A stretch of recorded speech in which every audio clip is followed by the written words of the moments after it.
gabayga hooyada ayaan ku xijinayaa de hooyadu rasuulka sallallahu alayhi wasallam ninba u yimid oo maaragtay wuxuu yiri rasuulka ilaahu dadka la noolahay yaa iigu xaqle buu yiri yaa iigu xaqle rasuulka sallallahu alayhi wasallam wuxuu yiri hooyada rasuulka sallallahu alayhi wasallam hadana wuxuu yiri yaa ku xiga wuxuu yiri hooyada yaa ku xiga hooyada markii afraad ayuu yiri rasuulka sallallahu alayhi wasallam abika ama abuka aabaha marka hooyadu waynu ognahay intaas oo xadiis ku soo aroortay rasuulka sallallahu alayhi wasallam xadiis kale wuxuu ku yiri al jannatu tahta aqdami ummahatikum jannadu waxay ku jirtaa hooyadiin lugaheeda hoosteeda ka doonta naam adeeca weeyaan rasuulka sallallahu alayhi wasallam xadiis kale wuxuu ku yiri riddu rabbi riddul walidayn ilaahi subhanahu wa ta'ala raali ahaashiisu waa waalidka oo ka raali ah sakhadu rabbi sakhadul walidayn hadii waalidku ku calaysan yahayna ilaahi subhanahu wa ta'ala waa ku cadhooda inagu waxaynu ognahay waalidka looma jajabna waqtiyadan dambe ama dadkeena dambe waxaad arkaysaa qof hooyadii ama waalidkii joogaan wadankii oo ay ka soo codsadaan xoogaa lacaga markaas ay oranayaan odaygan islaamtuna way iska waana yihiin anuma UN kan u shaqeeyaa anuma waxaan u shaqeeyaa maxaa la yiraahdaa marka hooyada iyo ilaahi subhanahu wa ta'ala meeshuu saaray ayuu gabayganu tilmaamayaa waxaan ku xijin doonaa gabaygii aabaha hooyadu inay qaali tahay hubanti weeyaane hooyadu inay qaali tahay hubanti weeyaane la isku ma hayo waa midaan hadal ka taagnayne waa geed harweyn oo khalqigu ku hiranayay aabaho halgamayo naftiyo huraya maalkiisa hadalkii rasuulkay xaqnimo uga horeysaaye halka diintu saartay jannada gelisay hoosteeda oo hiro inay tahay ayaan helay akhbaarkeeda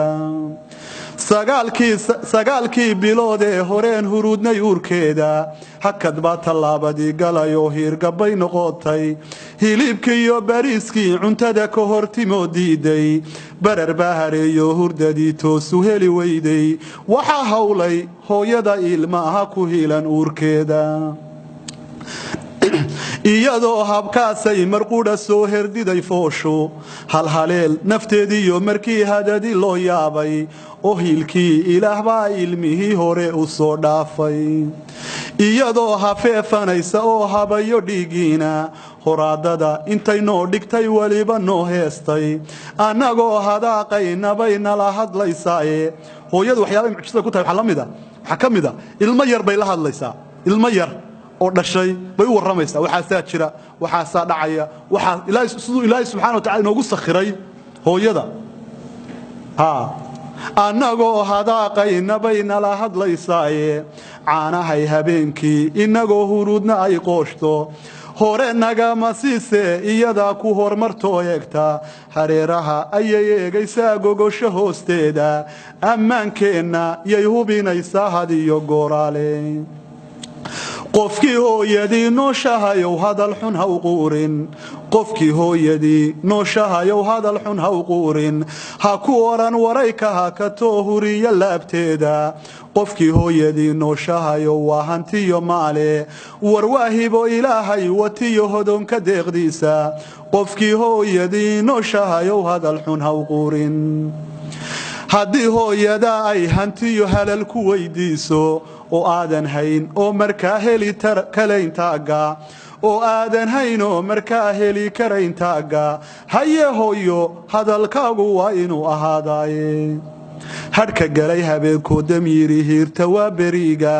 waxay ku hamidaa waa inaan horumar gaarnaaye homeboy haddii ay dhashiyo hacow ka sii liita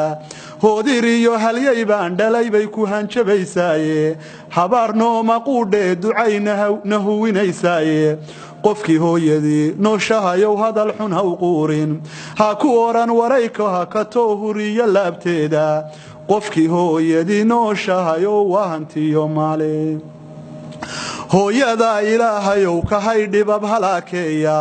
hooyadan ilaahayow ka haydhibab halaakeeya hodannimo ilaahayow ku sii dunida hooskeeda caafimaad rabbow ku huwata hadiyo gooraale haddii uu wakhtigu soo galo malagu hoomaayo hawl yaraan ilaahow naftiyo hadada loo qaato hogga iyo ilaahow qabrigay hanato tawxiidka halka lagu hakanayo barsakha hadhac qabow seexi ilaahow jannada halacsata iyo hibaaqeeda oo heelkii qiyaamaha rabbiyow hagar la'aan dhaafi hawiya ilaahayow ka haynaartu wahliise halkii nebigu joogiyo rabbiyow lagu hagaa khayrka aamin hal abuuro baa jiray iyagu hore u faaleeyay nacam suugaan badan baan baadho rag hore ay tiriyeen laba nin baa igula cuslaaday runtii labadaana waajib ay noqotay inaan gabayga ku xuso waxay ahaayeen Carays Ciise Kaarshe oo 760kii tiriyay gabay la yiraahdo saar la yiraahdo hooyadu waa lama huraan runtii wuxuu ku keenay farshaxanimo weyn oo cajiib leh oo u malaynayo qof sida hooyo wax ka sheeg ama u abaal gud ama suugaan ku cabir oo ninka ka culus inuu jiro u malayn maayo anigu intaan suugaan Soomaaliyeed arkay ninka kale Hadraawi buu ahaa Maxamed Ibraahim Warsame Hadraawi oo runtii isaguna maanso cajiib leh oo aad iyo aad uga shaqeeyay hooyada ku amaanay hal abuuro baa jiray iyagu hore u faaleeyay Hadraawiyo Carays Ciise waa ugu horeeyeen oo heenkii af Soomaaliga hore u qaateen halkii ay dhigeen aniga oon hadal ku gaadhaynin intaasaan ku soo horiyoon ku hakinayay waxaan ku doonaa insha Allah taala gabaygii aabaha